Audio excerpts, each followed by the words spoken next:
Rashiva, can you hear me? You hear me? Yeah, I hear the Rashiva fine. Okay. Okay, hold on just one moment. Um,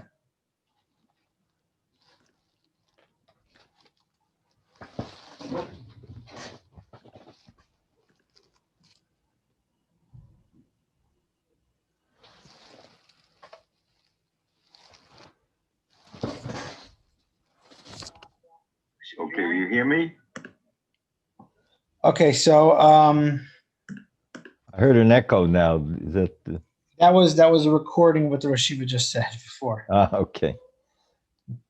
I'm just making sure that the images are aligned because last time the event we had an issue.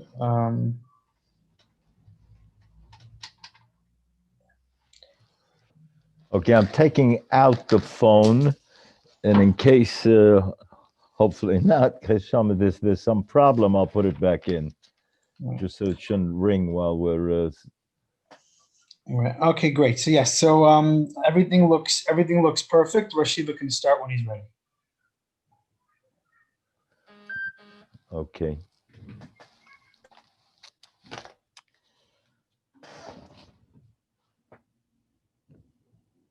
Most fundamental question in this week's parsha is the difference of opinion between Rivka and Yitzchok about Esav and Yaakov. Wide range of positions through the Deiros, from Chazal on, how to understand what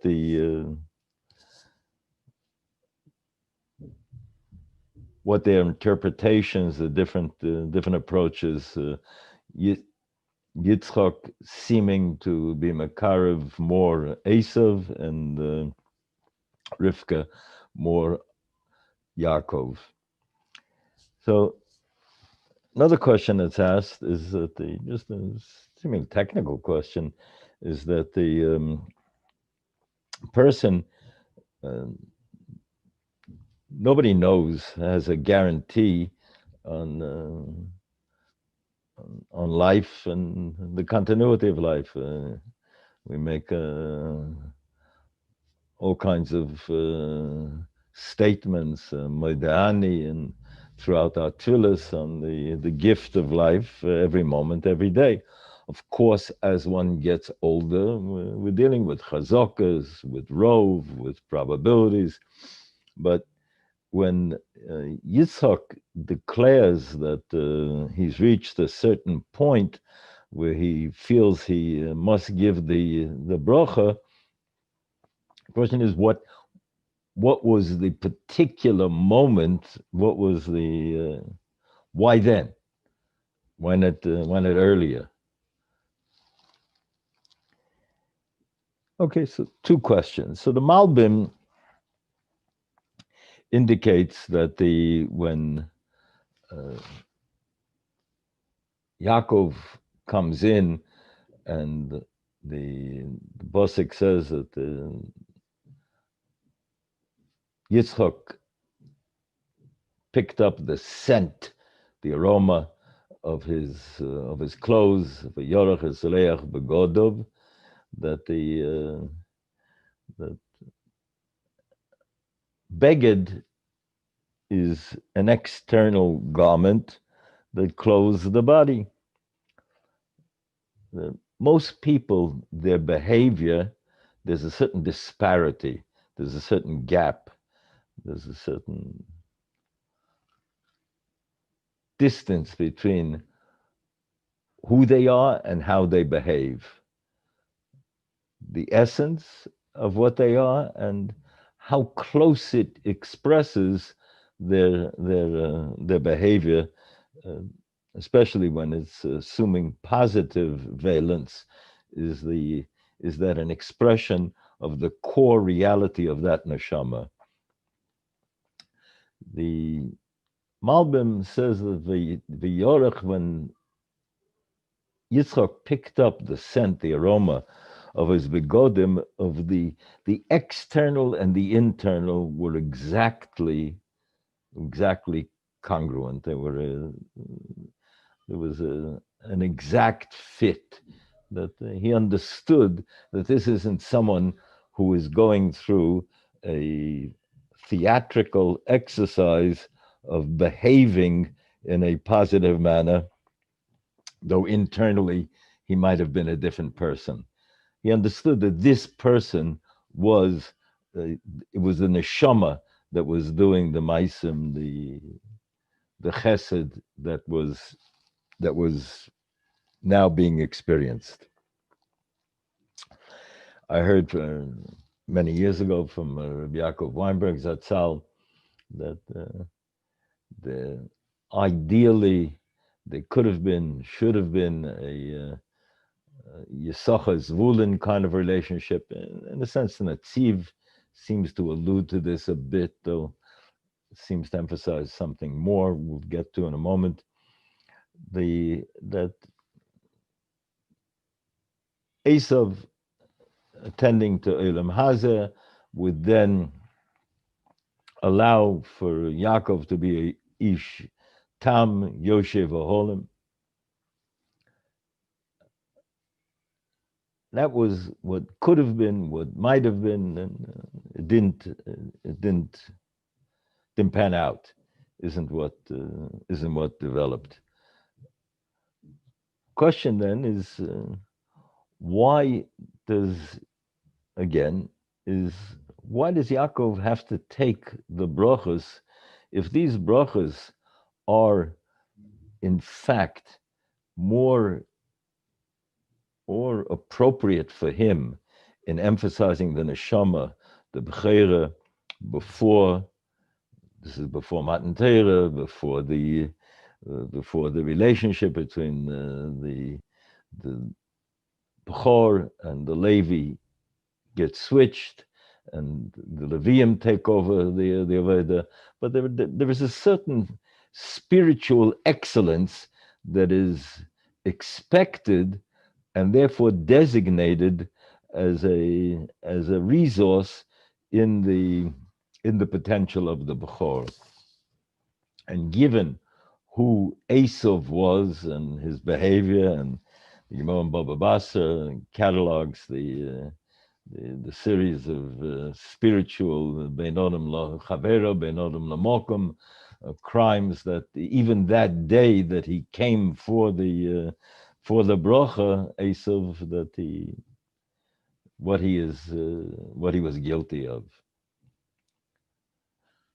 So Yaakov, why would he have to take the brachas in such a manner?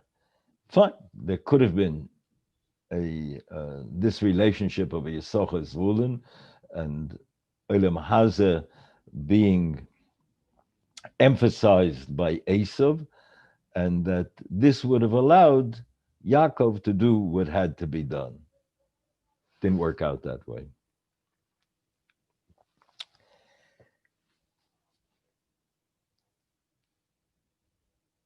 There is an interesting mahalach. Rabbi Yitzhak Greenblatt here in Al Sameach pointed it out to me. Rabbi Yitzhak Yedidi Ahuvi called my attention to a Rabbi Yosef Chaim Mebovel, was also Mechaber Sefer Aderes Eliyahu, not the Aderes Eliyahu of the Gra, another Aderes Eliyahu. And he says that when you behave in a certain manner to somebody, it calls out of that person a certain reaction and a response to respond in kind, to react in kind. And therefore, when you treat a Rosha as if he was a Beseder, as if he was a tzaddik, it may touch a certain nerve, a certain point, a nakuda in his neshama that will bring out of him a potential to, in fact, do tshuva. And that the tzaddikim have that sensitivity. And as such, Yitzhak knew who Esav was, but he was behaving towards Esav as if he had in him certain midas, qualities, certain potential, and that this could be brought from the potential to the actual, could be in fact realized if Yitzchak would draw enough of it out. Kedushas Levi says a bit sharper in a certain way. He says that there's no oneg, there's no satisfaction, there's no pleasure that the tzaddik has greater than to take the rosha and to turn him around, to bring him back to an ideal of where he should be.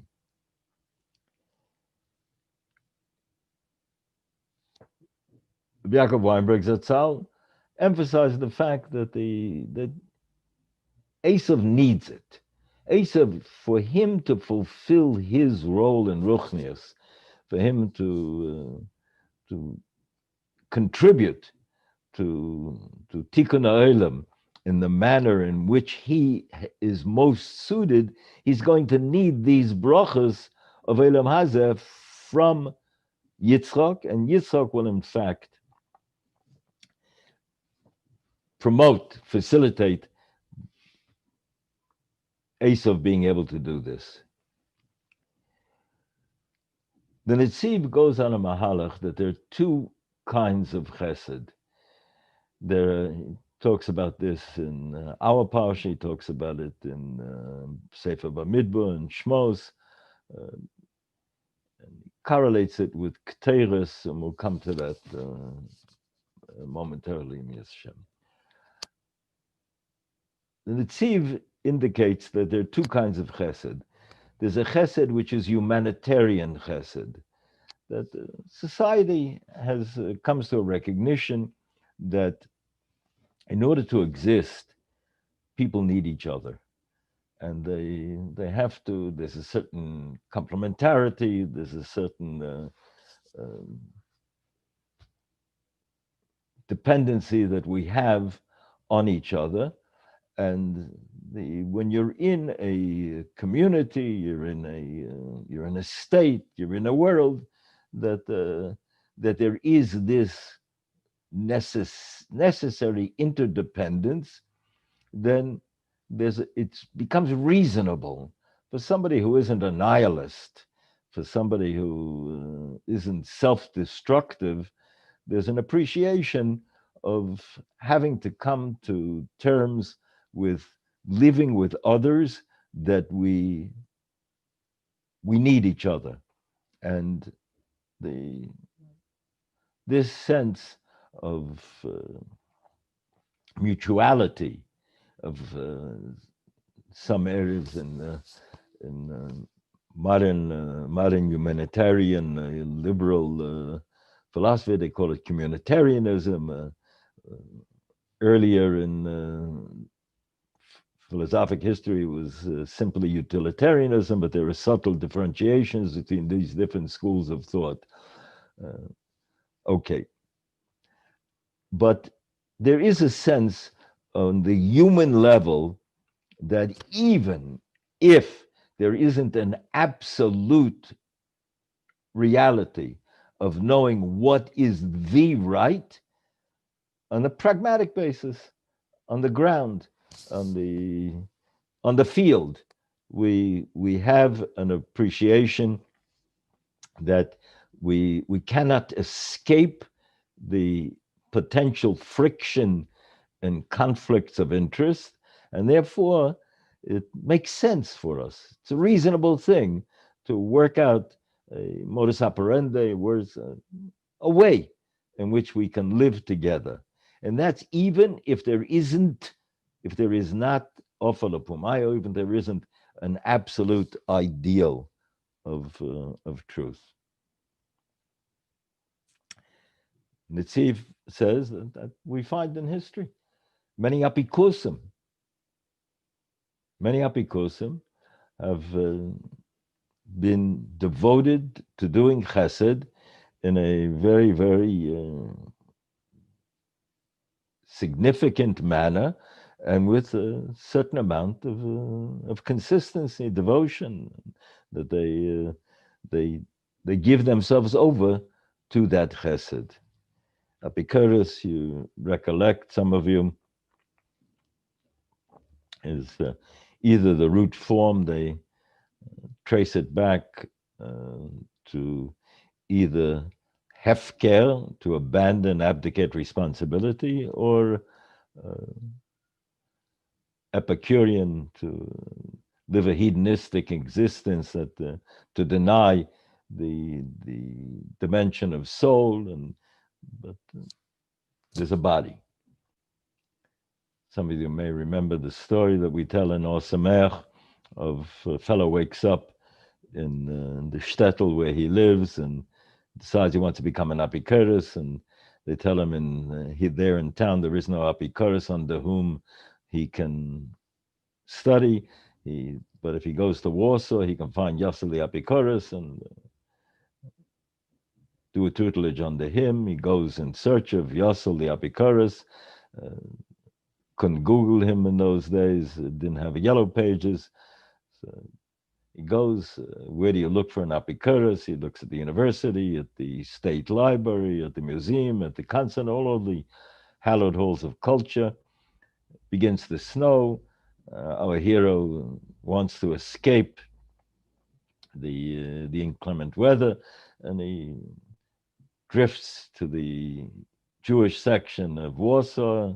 Like a homing pigeon, he drifts home, and he comes to a one-room shtibel, one-room synagogue that's heated by a kerosene stove, and there's an elderly Jew sitting and studying a folio page of the Talmud, the Daf Gemara, and with the traditional chant, they get into a discussion. Lo and behold, that's Yossel Apikar. He said, "Who are you?"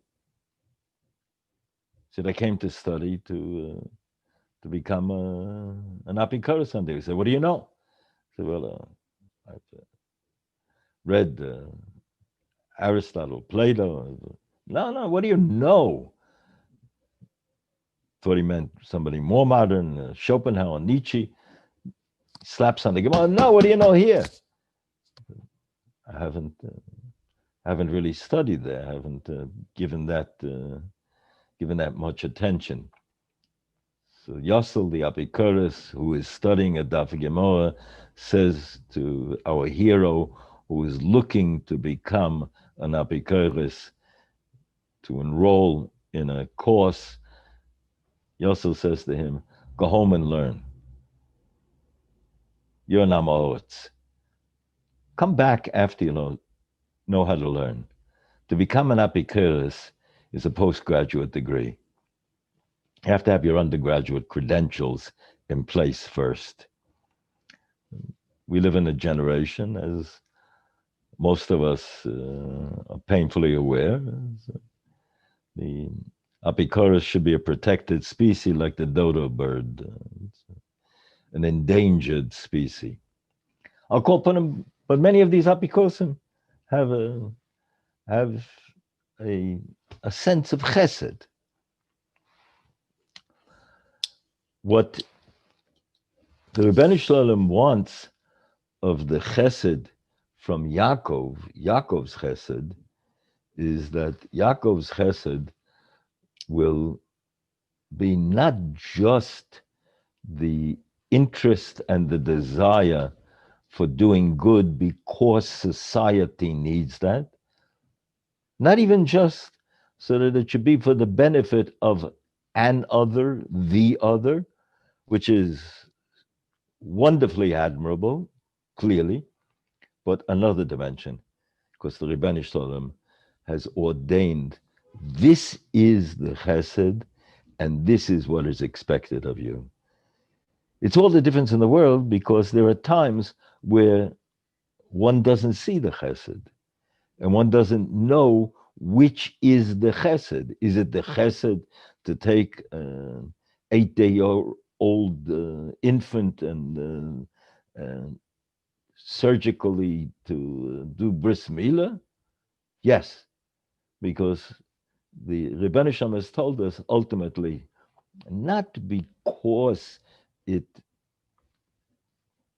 may be healthy, but not because there is a reason that we can quantify, but because it transcends all of the reasons that we might be able to present. Yes, there are reasons, but sometimes we know the reason and sometimes we don't know the reason. And the chesed that Yaakov is expected and required is a chesed which goes beyond. Chazal, the Gemara correlates it with Reach Beigdov, Bigodov, the scent of his renegades. Who are those renegades? The Yochum Meshisa and Yochum Ish Troides, and Yosef Meshisa, that they were renegades that collaborated with the Romans, and in the time that Rabbi Yossi ben Yoezer was being taken out, this Yochum Meshisa was a cousin of his, and they passed by, and Rabbi Yossi ben Yoezer being taken out in the tundra for Kiddush Hashem, and there's an exchange between them, and at first he seems to be so super cynical. The renegade, the Yochum Meshisa, and Rabbi Yossi says, imagine if this is the how strict the din is, the halacha of paying up with ain't tzaddik b'oretz shelo also tov lo. There's no such thing as a tzaddik that doesn't have some kind, and each is according to what his potential is. So if the din is so strict and exact with me, who has dedicated my life, as the renegade points out, as Rabbi Yossi himself points out, so how much more is a kal v'chomer to you? At that point, it's amazing. At that point, Chazal relate, it's the Medrash, it's the Gemara, relate that that he turns around and he accepts all kinds of kaporas and tikkunim to do tshuva. How? What happened? What persuaded him? Where was the argument? Just the statement, the steadfast emunah, the consistency, the sense of accepting the midas hadin that Rabbi Yossi had. What persuaded him? The Tziv understands that that's what Rivka was davening for. Rivka was davening that, yes, there's a tzad to say that Yaakov doesn't need the bracha. Yaakov is a tzaddik each. Tam, Yoshev Aholim. Esav needs the bracha. But Rivka saw that in future days there will be Jews who are renegades. There will be Jews who are apikusim. And those Jews, because of her bracha, because of her tefillah, that Yitzchak should give the bracha to Yaakov, for those Jews who behave Esavdik later in history, they will need that bracha. She understood. She had that appreciation that there will be such Jews, and it's going to be necessary. Meforshim point out that the Balaturim and the Uh, Ksava Kabbalah develops the idea that that it was Pesach night. They correlate the gematrias, that it was Leil Pesach and Yom Pesach. That why did it have to be Pesach at night? And this is understood to explain why Yitzchak chose that night. That's why, not just that he's getting closer to meeting his maker and to giving his Yom Adin. That could have been yesterday, could have been a week ago, could have been a month ago, but it was. There's a certain special siyata deshmaya and hashros hashchina. There's a presence of the indwelling reality of a Kodesh Baruch Hu in the Bria that is there Pesach. But perhaps there's another dimension to it as well, because Pesach, we pointed out earlier this year, some of us may remember, that the more Jews seem to keep the Pesach Seder than any other Yontif. Yom Kippur is a close second, but the Pesach Seder, however distorted and perverted it might be, expedited non-halachically, but there's some kind of an allegiance to the Pesach Seder. And the Kitzur, we indicated that we have the Makiris that Klal Yisrael were bereft of mitzvahs at that moment in Mitzrayim, and the Rebbeinu Shem went looking for them in order to be Mekayim the Havtocha to the Ovos and the Imois. And Pesach is Imoisdik. It's the number 4 that's the recurring theme. And it's Rivka, as it were, Tfilis representing the Imois in reconnecting the Jew that seemingly has his connection has been severed to the chain of the tradition through the Deiros and through the exile. And Pesach night is when the Rebbeinu Shem is Nizgala. There's a revelation, there's a presence, there's a magnetism, there's an electricity in the environment that pulls Jews back to their own sources, their own connection to Torah, to mitzvahs. And the conflicted Jew, yes, the conflicted Jew. And it's the conflicted Jew that Rivka was petitioning for. She was beseeching, that she was davening for, that she, in her imoisdika wisdom, understood that there would be such a need throughout history for this. And it's compared to the Netziv, compares it to the Keteiros, poses an interesting question. He brings the Gemara, Chazal, that there was a Zokin that was met, that he said that he could still detect the aroma of the incense that was offered in the Mishkan at Shiloh years after it had been destroyed. But seemingly that was only about 400 years, and the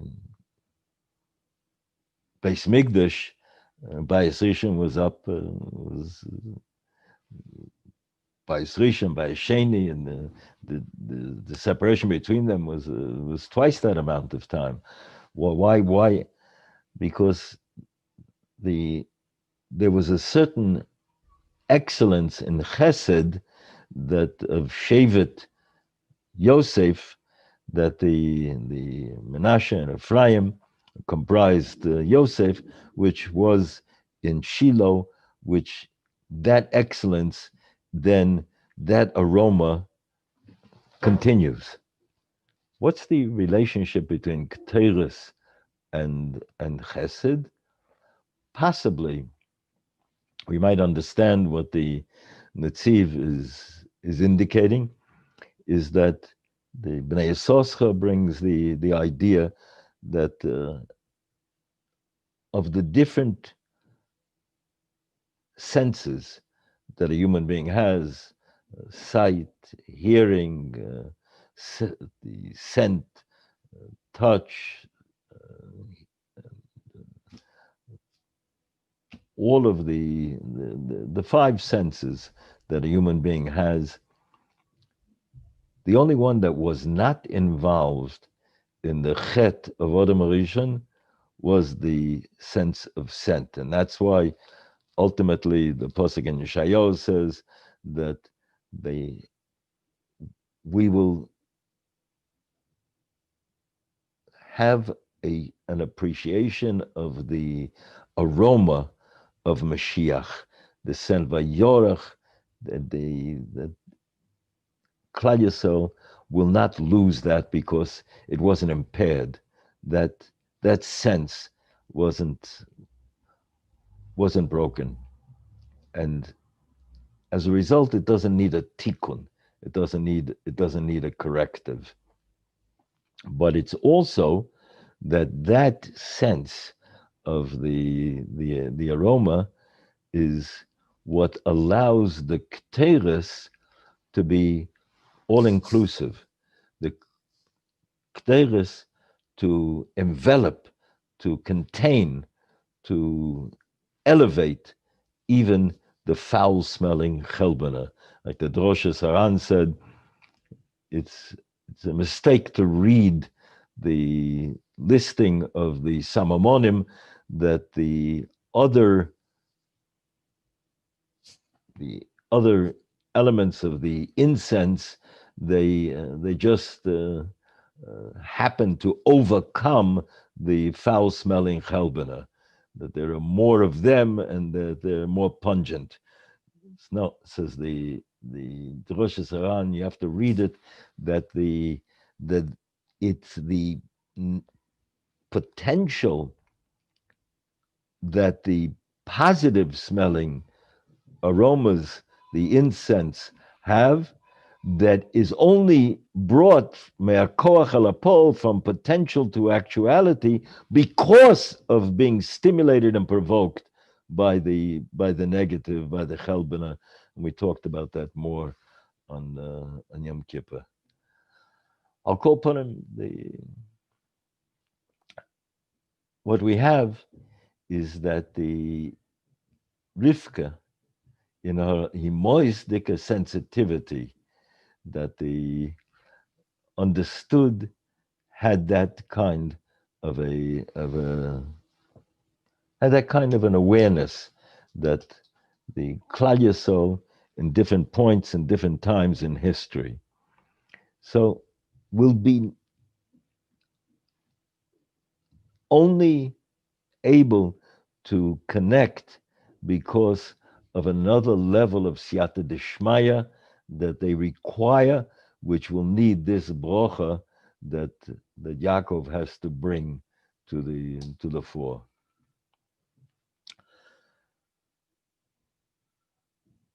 Simpler, maybe the simplest way of understanding the Yaakov's having to take the brachas in such a manner is that Yaakov swings like a pendulum throughout history. There's Yisrael, there's Yaakov.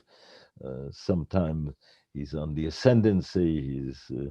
He's schroristic, ministerial, royalty, and sometimes he's downtrodden, ke'ofa, kechol.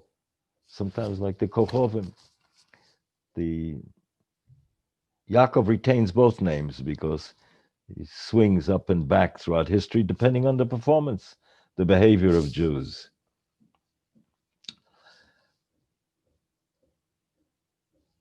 Perhaps there was a dimension here of Yaakov having to take the brachas in such a manner. Ishtam Yoshev Olim, Titein Emes li Yaakov, truth. And he has to take the brachas in such a strange manner, roundabout way. Yes, Chazal, Mephoshim teach us that there was a very, very punctilious sensitivity to minimizing any expression and reducing or not, in fact, articulating a direct sheker. Yeah, but surely the impression was given that wasn't the lechatchila, wasn't the original uh, understanding of what one would expect of Yaakov. Perhaps part of the message is that Yaakov has to now, the kol will be kol Yaakov, Torah, clarifying, understanding, analyzing, sifting through the options to make decisions how, where, when, to emphasize which kind of behavior, which kind of hanhoga. And in fact, at times, Yaakov will have to play the game of Golus, the game of exile, on the court of Esav, and will have to play with the rules of Esav, as it were, and Yaakov will be capable. Yaakov, of all people, has to be the one to deal with Esav, to stand up to Lavan, to deal with.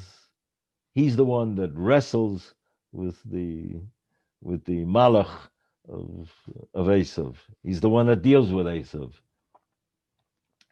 So Jews in history will be moving from Yisrael to Yaakov, and at different times they will have to emphasize the different potential, but the only way that can be done successfully is when the kol remains the kol of Yaakov. The kol, the Ksava Kabbalah learns that the voices were identical. That's why the it was the syntax and the diction, the choice of language that invoking the Shem Hashem that Yitzchak called attention to when he said that the kol is the kol of Yaakov. It wasn't a voice per se. That the voices were in fact very similar, not to be differentiated so easily. And so we're again on the world court, on the global scene. Klal Yisrael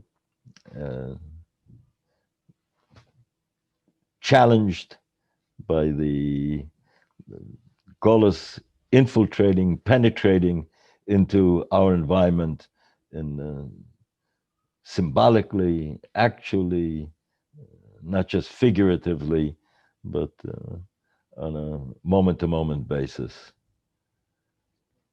Our tefillas that, as Rivka understood, and as Yitzchak in fact expedited the brachas, that we should be successful in when we have to behave in a Yaakovdik manner on the fields of Golus, and ideally, even when those fields are in our home field in Eretz Yisrael, and we've imported instead of exported what it is that we have to contribute. Shem Yitain, that we should hear Yeshua's Urefuas for all of Klal Yisrael and the world at large. Kol Tuv. Shkoyach. How long was it, Avi? Barach 40 minutes.